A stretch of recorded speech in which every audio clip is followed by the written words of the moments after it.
자, 5단원 스포츠와 미디어고요. 여기 단원 들어가시기 전에 칠판 한번 보시면요. 미디어와 스포츠의 관계를 보는 단원이겠죠. 스포츠 단체는 미디어에게 중계권을 주는 부분이고 미디어는 스포츠 단체에게 중계비를 주는 의미가 있고요. 사실 그 사이에는 광고주가 있습니다. 그래서 스포츠 단체는 광고주에게 광고 효과를 주고 미디어에게 광고주는 광고비를 주고 미디어는 광고 효과를 광고주에게 주는 이러한 관계가 있다라고 대략적인 개념만 잡고 가시면 되겠습니다. 자, 스포츠와 미디어의 이해에서 스포츠 미디어의 개념을 보시면 먼저 미디어의 개념을 보겠습니다. 미디어는 TV나 라디오 같은 걸 떠올리시면 되는데요. 송신자, 즉 정보를 제공하는 사람과 정보를 습득하는 사람, 수용자 간에 정보를 전달하는 매체다, 매개체다라고 생각하시면 되고요. 미디어의 기능을 보면 광고 판매를 통해서 경제적 이익을 창출하고 사회 규범이나 문화, 가치관 등을 효과적으로 전달하는 역할을 한다. 국가적 차원에서 운영되는 미디어 같은 경우에는 지식을 제공하는 공공의 복지를 증진시키는 역할이 있고요. 대중에게 즐거움을 주는 컨텐츠를 제공하는 기능이 있다라고 보시면 되고요. 그렇다면 우리가 볼 스포츠 미디어는 어떠한 기능이 있느냐라고 봤을 때 스포츠 미디어는 스포츠에 담긴 인간의 정서, 지식, 가치 등을 미디어를 통해 대중에게 전달하는 것이 스포츠 미디어구나 라고 보시면 되고요. 그러한 스포츠 미디어의 기능도 비슷하겠죠. 정보 기능이라 그래서 스포츠 관련 정보를 제공해주고 통합적 기능이라 그래서 사회 집단을 통합시켜주고 정의적 기능, 즐거움이나 관심, 흥미 등을 느끼게 해주고 도피 기능, 대리만족, 스트레스를 해소해주는 기능이 있다라고 보시면 되겠습니다. 자, 그럼 스포츠와 미디어는 무슨 관계냐라고 봤을 때 밑줄 치실게요. 공생관계입니다. 처음에 그림에서는 광고주가 들어있어서 좀 헷갈리실 수 있지만 사실 스포츠와 미디어 자체의 관계를 봤을 때 스포츠는 미디어를 통해서 스포츠를 홍보하거나 관중을 확보하는 도움을 받고 미디어는 스포츠를 통해서 인기도를 활용해서 광고 효과나 수익을 보는 부분이 있다 보니까 서로 돕는 관계, 공생관계다라고 보시면 되고요. 그 밑에 보시면 스포츠는 신문 판매를 증진시켜주거나 광고 수익을 주거나 TV와 라디오 방송 시간 등을 이용한 수익 계약의 증대에 이용되고 있고 미디어는 스포츠와 관련된 소비 상품을 경기 장소에서 관객들에게 판매하도록 도움을 준다. 스포츠는 미디어의 주요 콘텐츠로 자리 잡을 때 경제적 가치를 인정받을 수 있으며 뉴 미디어의 등장으로 스포츠 콘텐츠의 생산자와 수용자의 경계가 모호해지고 있다. 스포츠가 미디어에 의존할수록 미디어의 스포츠에 대한 통제력은 증가된다. 스포츠 메가 이벤트는 미디어의 이윤 창출에 기여한다. 스포츠 저널리즘의 개념이 무엇이냐라고 봤을 때 미디어를 통해서 이루어지는 스포츠 관련 커뮤니케이션 활동이다라고 보시면 되는 거고 결국 스포츠 저널리즘은 신문이나 잡지를 통해서 대중에게 스포츠 관련 정보를 제공하는 역할을 한다라고 생각하시면 되는 거고요. 스포츠 저널리즘은 옆에 밑줄 치실게요. 대중의 호기심과 흥미를 유발하는 옐로우 저널리즘의 성격이 강하다. 옐로우 저널리즘이 무엇이냐라고 하면 밑에 나와 있죠. 선수 개인의 사생활이나 비공식적인 내용을 중심으로 대중을 자극하고 호기심에 호소하는 흥미 위주의 스포츠 관련 보도를 얘기한다 라고 해서 상업적인 목적으로 쓰인 자극적인 기사가 옐로우 저널리즘이라고 보시면 되고요. 옐로우 저널리즘은 황색 저널리즘이라고도 표현합니다. 그래서 스포츠 저널리즘의 논란이 되고 있는 부분을 보면 9번에 나와 있죠.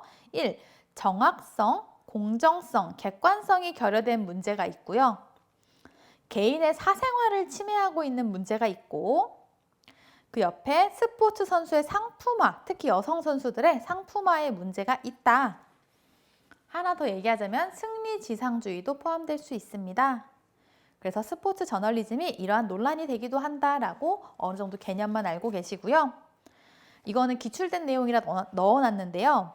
10번 1964년 동경올림픽 경기 대회는 최초로 인공위성을 통해서 미국에 중계되었구나 라고 한번 읽어봐 주시면 되겠습니다. 그래서 스포츠와 미디어의 관계는 결국 공생관계다라는 게 이제 주요 내용이고요. 한 번씩 쭉 읽어봐 주세요. 자, 그 다음 맥루한이 구분한 매체 이론인데요. 이 매체 이론은 사실 한 미디어와 쿨 미디어를 구분한 게 하나 있고요. 그 다음에 한 매체 스포츠와 쿨 매체 스포츠를 구분하는 걸로 따로 나와 있었는데요. 제가 이제 몇 년 수업을 하다 보니까 사실 한 미디어의 특성이나 한 매체 스포츠의 특성이 비슷하고 쿨 미디어와 쿨 매체 스포츠의 특성이 비슷해서 그 부분을 묶어서 넣어놨습니다. 이 미디어와 스포츠를 구분하는 문제가 아니라 한 미디어와 쿨 미디어를 구분하는 문제, 한 매체 스포츠와 쿨 매체 스포츠를 구분하는 문제가 출제되다 보니까 그렇게만 묶어서 보셔도 크게 상관이 없고요. 제가 생각한 부분 중에 이제 한 미디어 같은 경우는 핫이 뜨겁다라는 의미죠. 그래서 요리가 완성돼서 뜨겁게 음식이 바로 먹을 수 있게 나온 음식을 떠올리시면 좋을 것 같아요. 한 미디어는 요리가 다 완성돼서 뜨겁게 바로 먹을 수 있게 나온 걸 의미한다라고 생각하고 한번 봐주시고요. 쿨 미디어는 요리가 아직 완성되지 않고 재료만 있어서 데워 먹는 상태, 사람마다 방법이 다르게 데워 먹는 걸 쿨 미디어다라고 한번 생각을 하고 내용을 봐주시면 좋겠습니다.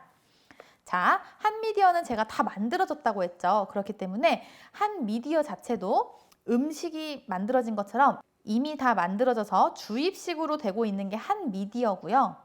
그러다 보니까 미디어의 영향력이 큰 게 한 미디어의 속성이다라고 봐주세요. 설명을 보시면 전달 형태가 논리적이고 계획적이며 장시간을 통해서 개별적으로 수용이 가능한 매체다. 즉, 수용자가 미디어를 통해 받아들이는 정보가 쉽게 수용된다. 단순하다라고 이해해 주시면 되고요. 그 밑에 정의성이 높다. 이거는 다른 말로 표현하면 고정밀입니다. 고정밀. 즉, 고정밀이란 얘기는 미디어가 전달하는 정보가 분명하다라는 내용이에요. 그래서 정보의 양이 많고 선명하고 논리적이다. 고정밀이다. 대신에 수용자의 감각적 참여도는 낮고 감각적 몰입도도 낮다. 즉, 저참여다라고 생각해 주시면 됩니다. 한 미디어는 고정밀 저참여다. 그리고 경기 진행 속도가 느리다라고 생각해 주시면 돼요.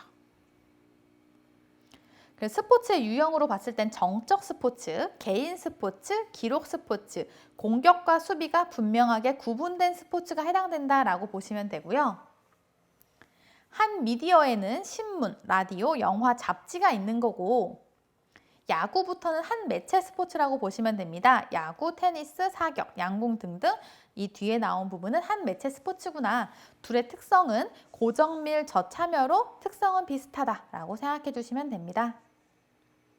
그 다음에 쿨미디어는 음식 재료는 있지만 아직 요리가 완성되지 않아서 사람마다 먹는 방법이나 해먹는 방법이 다른 부분이 쿨미디어라고 말씀드렸죠. 그래서 미디어의 영향력이 상대적으로 조금 적고 피드백이 반영되면서 수신자가 보완하는 부분이 큰 소통이 어느 정도 이루어지는 미디어가 쿨미디어다라고 생각해 주시고요. 그러다 보니까 전달 형태가 일시적, 감각적이고 비논리적이다. 전달 내용이 복잡한 형태로 분산돼서 전달된다. 아까 음식 재료만 있다고 하듯이 분산돼서 전달되고 정의성이 낮다. 즉 저정밀이다.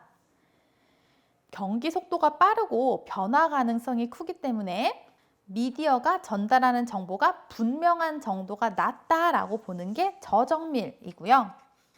그러다 보니까 수용자가 참여하는 건 높죠. 그리고 몰입도도 높아서 고참여다. 즉, 수용자가 그냥 편하게 보면 다 보이는 게 아니라 어느 정도 주의 집중해서 볼 필요가 있다라고 생각하시면 되고 스포츠의 유형으로는 동적 스포츠, 팀 스포츠, 득점 스포츠, 공격과 수비가 불분명하게 구분되지 않은 스포츠가 이에 해당된다라고 보시면 되고요. 쿨 미디어로는 인터넷, 모바일 기기, 비디오 게임, 비디오, 만화, 텔레비전이 있고 쿨 매체 스포츠로는 축구, 핸드볼, 농구, 배구, 밀식축구, 아이스하키 등이 있구나 라고 생각하시면 돼요. 가끔 예시 보시면은 이게 왜 한미디어지? 이게 왜 쿨미디어지? 라고 헷갈리실 수도 있는데 이게 사실 이 맥루안이란 사람이 정리해 놓은 거다 보니까 우리가 생각하는 거랑 조금 다르게 예시가 들어가 있을 수 있어요. 그래서 이거를 크게 의미 부여를 하진 마시고요. 초록색으로 나온 게 기출된 부분이다 보니까 기출된 거 위주로 보신다고 생각하시면 되겠습니다. 그래서 여기는 구분하는 게 중요하다라고 생각해 주시고요. 밑에 표를 보시면 중요한 부분 위주로 다시 한번 표로 정리되어 있습니다. 한 미디어 스포츠는 정의성이 높고 쿨미디어 스포츠는 정의성이 낮다. 감각 참여성과 감각 몰입성을 보시면 한 미디어 스포츠는 둘 다 낮고 쿨미디어 스포츠는 둘 다 높다라고 되어 있고요. 경기 진행 속도 같은 경우에는 낮고 높다라는 표현보다는 한 미디어 스포츠는 경기 진행 속도가 느리고 쿨미디어 스포츠는 경기 진행 속도가 빠르다라고 보시면 되고요. 경기 진행 형태의 경우 한 미디어 스포츠는 공격과 수비가 분명하게 구분되어 있었기 때문에 단선형, 쿨미디어 스포츠는 공격과 수비가 불분명하게 구분되지 않는 스포츠였기 때문에 복선형입니다. 중요한 부분 위주로 정리된 표니까 다시 한번 잘 살펴보시면 되겠습니다. 그 다음에 여기에 나오는 대중 전달 이론이라 그래서 4가지를 보도록 하겠습니다. 1번 개인차 이론. 제목에서도 좀 유추가 되실 텐데요. 대중매체가 관람자의 흥미를 끄는 이미지를 제공하고 개인이 독특한 심리적 욕구를 만족시키기 위해서 대중매체를 이용한다. 개인에다가 밑줄 치시면 되겠죠? 대중매체가 개인의 심리적 욕구를 충족시켜준다, 만족시켜준다. 이러한 부분이 개인차 이론인 거고요. 대중매체는 인지적, 정의적, 도피적, 통합적 욕구를 해결해준다라고 보는 이론입니다. 하나씩 보시면 인지적 욕구는 스포츠에 대한 지식이나 경기 결과 및 선수와 팀에 대한 통계적 지식을 제공해주는 부분입니다. 지식에 밑줄을 쳐주시고요. 정의적 욕구는 스포츠에 대한 흥미와 즐거움을 제공해줍니다. 흥미와 즐거움에 밑줄을 쳐주시고요. 도피적 욕구는 불안이나 초조, 욕구, 불만, 좌절 등의 감정을 해소하도록 도와줍니다.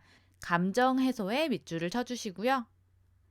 통합적 욕구는 다른 사회 집단과 우호관계를 도모하고 사회적 경험을 공유함으로써 공감대를 형성시켜주는 부분입니다. 공감대에 밑줄을 쳐주세요. 이렇게 개인차 이론은 대중매체가 4가지의 욕구를 해결해준다라고 보는 이론입니다. 2번 사회범주 이론이라고 해서 미디어의 영향력과 스포츠의 소비 형태는 연령이나 성, 사회 계층, 교육 수준, 결혼 여부 등에 따라 달라질 수 있다. 미디어의 영향력이 서로 다른 하위 집단의 구성원에게 획일적으로 미치지 않을 수 있다. 즉, 계급이나 계층에 따라 달라질 수 있다라고 보는 게 사회범주 이론이에요.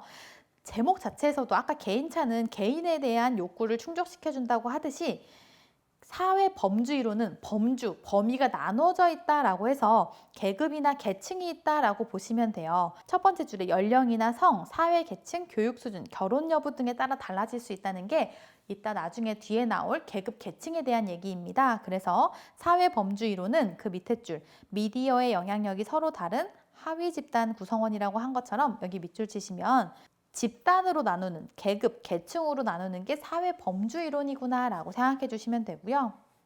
사회관계 이론은 개개인이 원하는 정보를 선택하고 해석할 때는 주변 사람 영향이 크다.